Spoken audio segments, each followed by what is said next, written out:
Welcome everyone to Mail Fuzz TV. I am Peter and today I'm going to be talking about the X-Files Season 3, Episode 3. It's called D.P.O. So spoilers for the episode as always. And this one is a breath of fresh air after those last two episodes. I kid, of course. This is a pretty bad episode. However, it's at least kind of enjoyably bad. Right? I mean, I think that's the key thing here, is that this is exactly the type of episode that I can enjoy laughing at and having fun with the stupidity of some of the choices that were made and the overacting by some very prominent guest stars, actually. Well, then maybe they weren't prominent at the time in 1995, I assume, when this episode originally aired. But, I mean, Jack Black and Giovanni Ribisi are kinda notable now.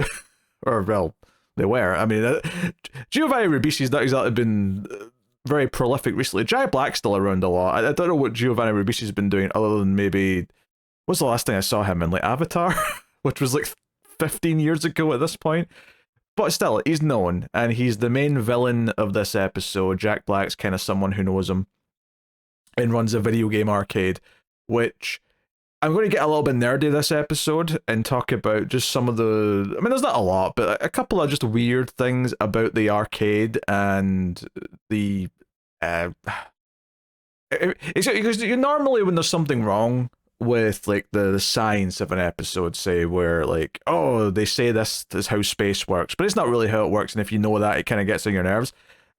I happen to be somewhat familiar with video games, so a couple of things stuck out to me about this arcade. One, a pivotal plot point in this episode, which leads Mulder and Scully to the suspect, is not only are his initials in the game, right? Virtua Fighter 5 is the game. It's a real video game, actually, which I was impressed by. Sometimes they do, like, fake things for this.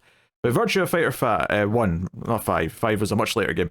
It's 1995, and it was like a launch title for the Sega Saturn, I want to say, but it was in arcades first. This is exactly like a hot new game at the time. And they're playing Virtua Fighter, and his high score, he's got all the high scores in the arcade machine, right? And you get the three initials, and that's the D.P.O. That's all fine, nothing wrong with any of that. That being a plot point of like how they kind of say, hey, that guy must have been here. The problem I have, though, is that I have never seen on any type of arcade game in my life these scores have timestamps next to them, right? Specifically, like, the actual time of the day, where next to his high score it said 15 p.m., which puts him there at the scene of the crime. That really stuck out to me as bullshit, because it's just not a real thing. Maybe there's some arcade machines out there that'll, like, maybe put in the date of like, hey, this is the day that they did this, but the time, the exact time, I have never seen that. So that just felt like a bit of bullshit TV writing. The other one that I thought was kind of amusing is that for the first few scenes in the arcade, when we're just sort of like meeting the characters and we're going around, we can constantly hear the music from the first level of Sonic 2 playing in the background. And I mean, maybe there was an arcade machine that was playing that music back in 1995, but, like, that's not an arcade game. I mean, at least not to my knowledge. Like, that's a single-player game for a console. Hold on. Sonic Arcade Machine, 1995. I'm going to Google and see if anything pops up. Sega Sonic the Hedgehog is a 1993 arcade game in the Hedgehog series. So there was an arcade game. Maybe it's not impossible that it was just playing the track from Sonic 2. I kind of rolled my eyes a little bit when I heard it, because they never showed it on screen. If they'd showed me a cabinet on screen, whether it was real or not, that was playing Sonic, I'd have been like, fair enough, you show me Sonic, I can hear the music, that's fine. But because they never really showed it on camera, I just kind of felt like they were, I don't know, like, this is an arcade, this is video game, so we'll play like a famous track from a video game in this scene, even though it wouldn't necessarily be in an arcade. That said, a Sonic arcade machine of some kind did exist. It's entirely possible that it was playing that track. So that's just an interesting point rather than necessarily like a bullshit mistake or whatever. But anyway, yes, also the characters that Jack Black and Giovanni Ribisi play in this episode are terrible. This cannot be a performance that either of them, especially Giovanni Ribisi, will look back on fondly. This is the... Do you know what this is, actually? This is a Smallville episode.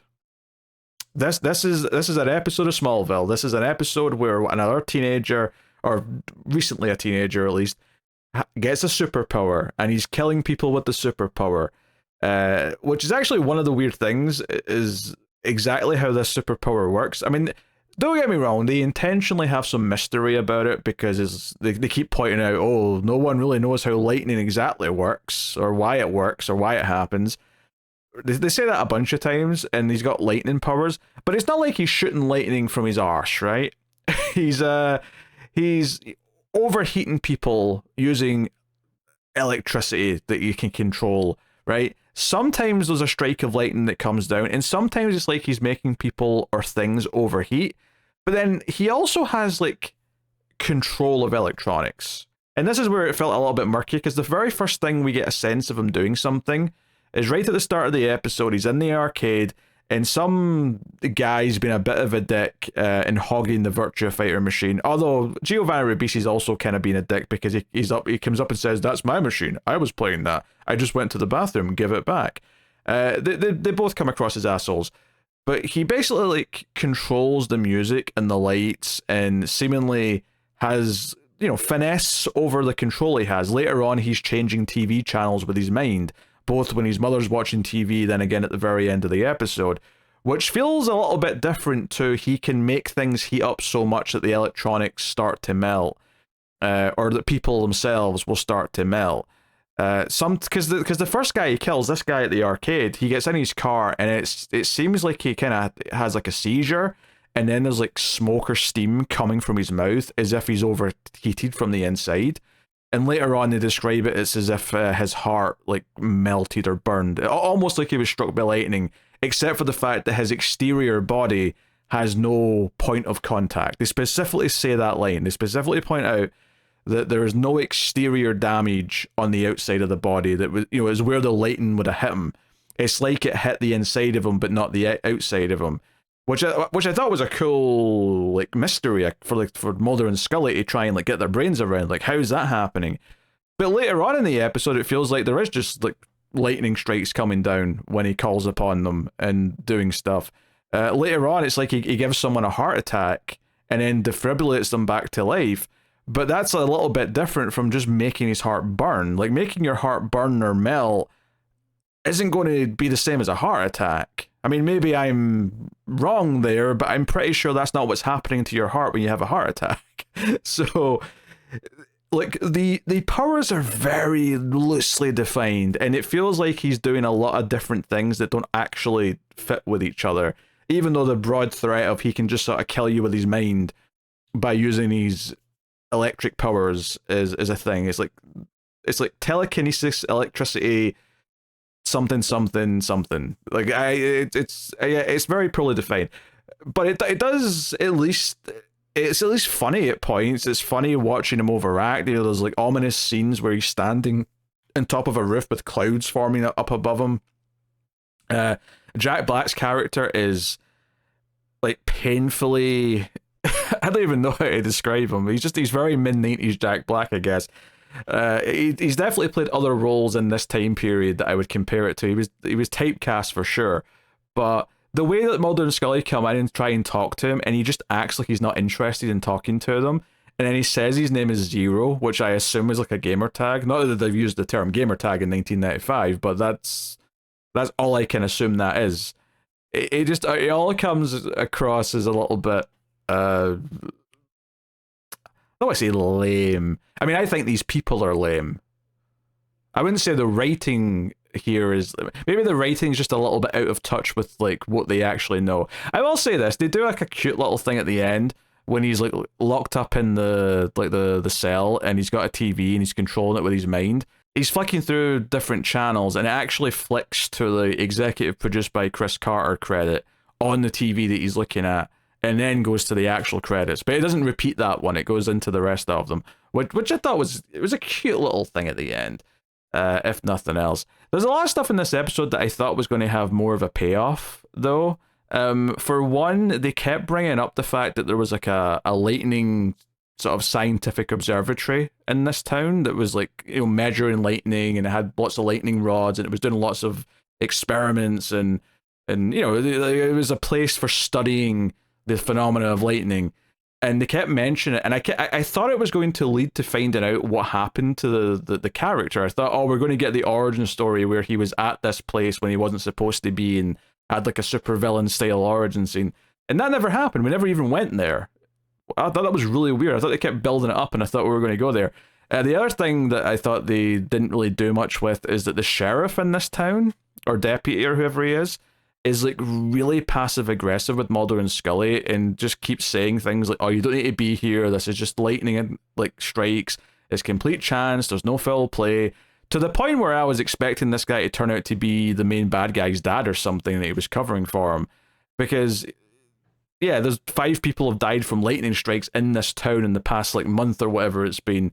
As much as you can't explain it, you have to admit there's a weird pattern here. There's like a really weird high tolerant amount of lightning strikes on people, but he's ready to dismiss it all, and constantly butts heads with Mulder and Scully.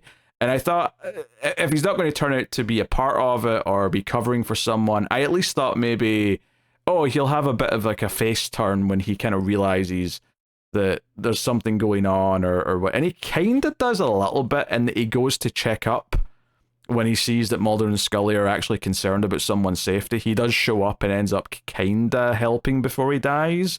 Or, well, I say helping. He's trying to help, and then the main bad guy kills him with lightning at the end. But it's, you know, it's not as much of like a character arc or story than I was kind of expecting, based on how much they were kind of hammering that home. So, you know, the main thing that I've not really brought up yet with the villain is that he is this young character who's just out of high school, and apparently he's got the hots for his teacher, right? Or one of his teachers. And it also turns out this teacher is married to his boss because he works at a mechanics. And she's introduced with this whole thing where he's under the car, and we get the sexy shot of like the high heels walking down towards him, and he wheels out, but she's instantly nervous, like she's instantly uncomfortable. And he says, oh, all that stuff I said to you yesterday, you know, you can maybe forget about that, which implies that he's already been kind of trying to make moves or saying things to her, and she's been kind of weathering the storm. But he's in love with her, he really wants her, and that ends up being his motivation for a lot of what he's doing in the back chunk of the episode. It's kind of, again, the character's a little bit cartoony in that he's just... Because it's not like this motivation is like why he's doing bad things per se. He's already doing bad things. He's already killed multiple people on a whim because they've upset him. It's not like he's like building up to starting to do more dangerous things. Like, we see him go out into a field and just kill a bunch of cows with his power just for kicks. Like, he's unhinged, right? He's unhinged from the get-go.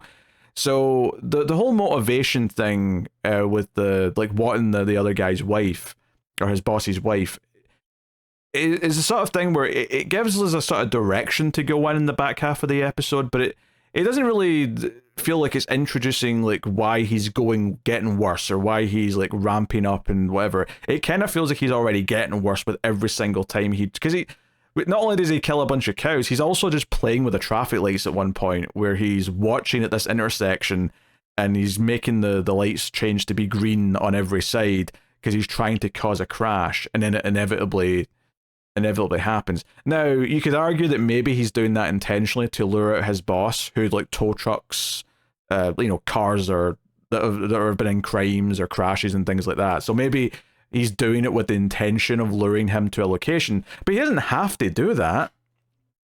I mean, he literally sees him at work every day. He has access to this man. He doesn't have to lure him into a neutral public location. I mean, maybe it's just the idea of that he can kill him in front of all these people without anyone suspecting that he's doing it because he's doing it with a superpower. Although it turns out later that he's actually told his wife about the superpower. She didn't believe him, of course, until more people are turning up dead and whatever.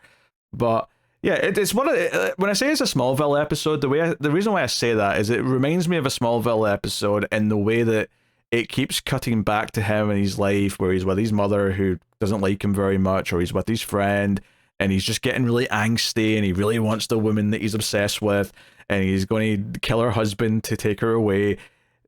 It really reminded me of a bad villain from a Smallville episode. It's the closest comparison I think I can give here for what this felt like.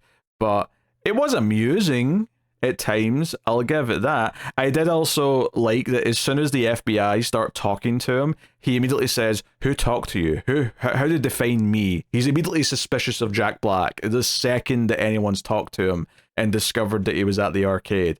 And then when he's actually arrested for a little bit before the sheriff lets him go, he's immediately, like, in the interrogation with Mulder and Scully, he's like, "So, was it Zero? Is that how you came to talk to me? Is it because did Zero say things about me? Did Zero imply some things?" Like, he is adamant about blaming someone, when the truth is that Zero never told them anything. We know that as the audience. We know that Mulder and Scully have just put, like, two and two together here or there, and they're making some leaps and they're doing whatever.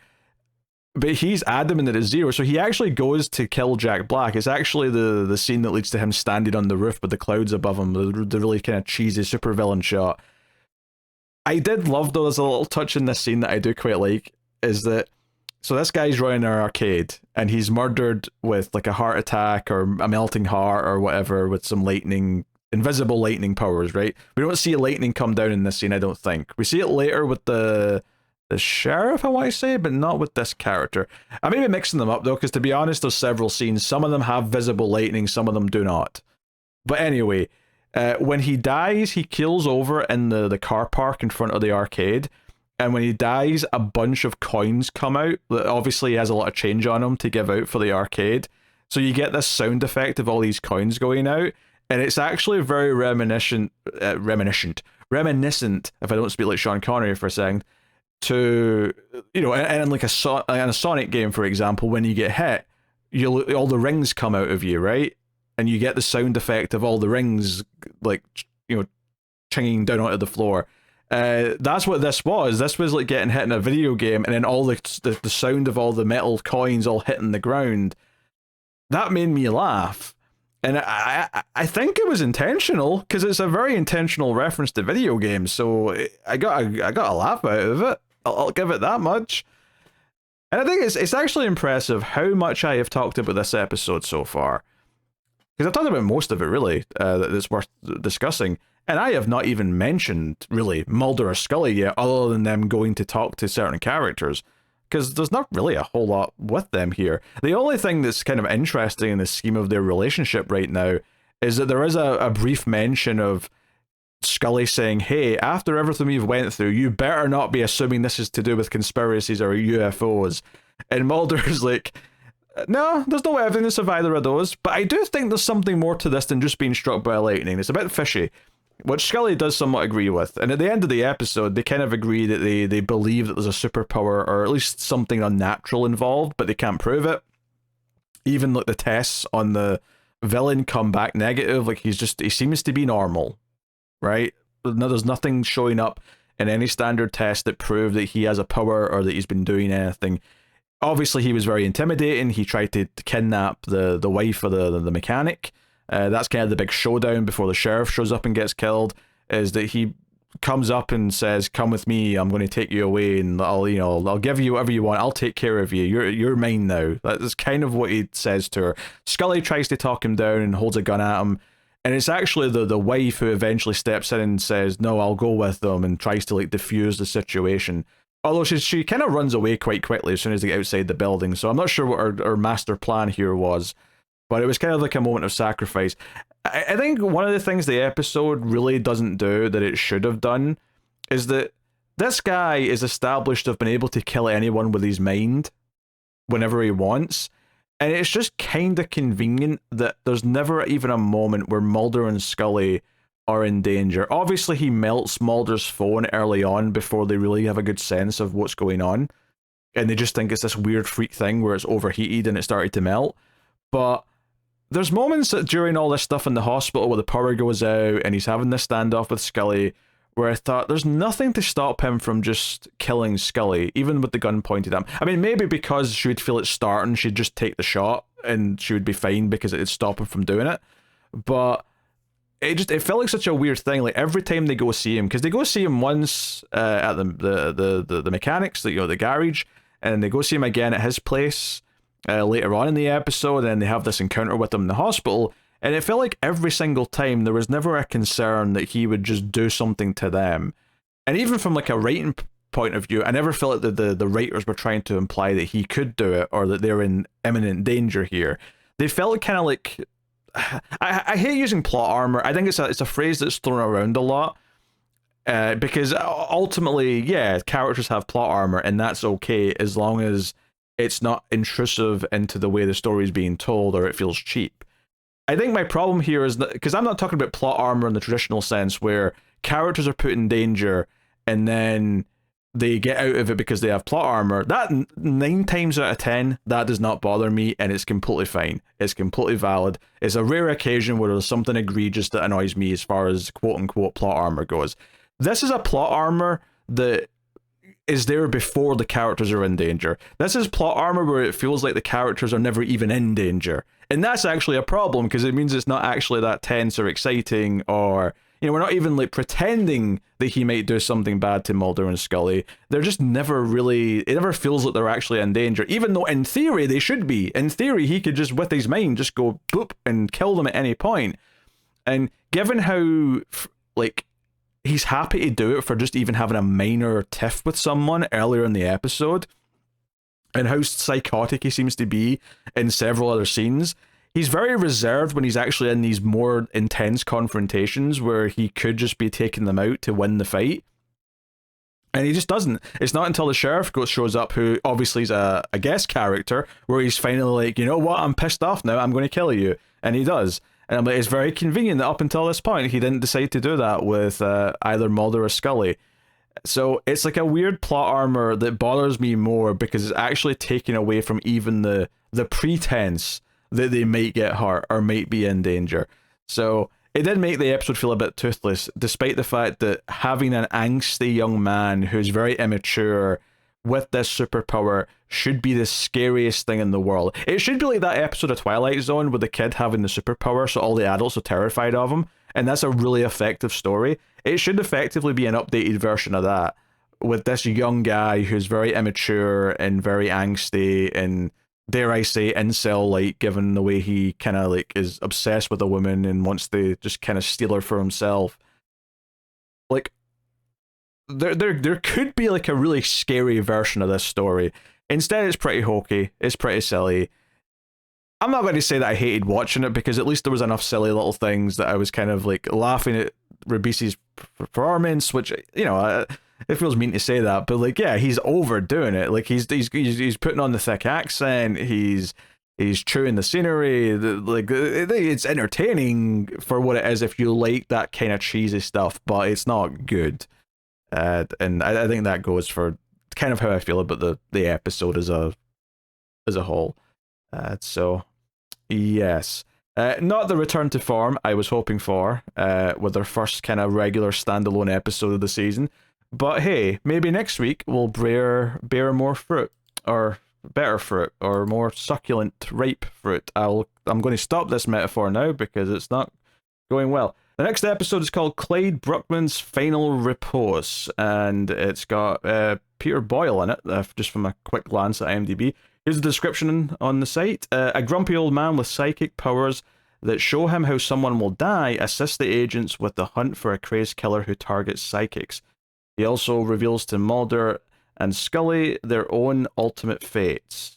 Oh, that's a big thing to reveal this early on in the TV show when there's a lot more to go.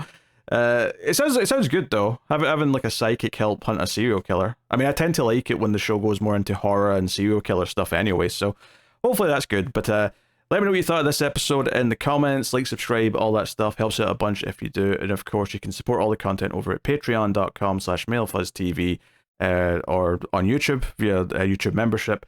But thank you very much. I'll see you guys next time. Keep watching TV. Have you got any vanilla?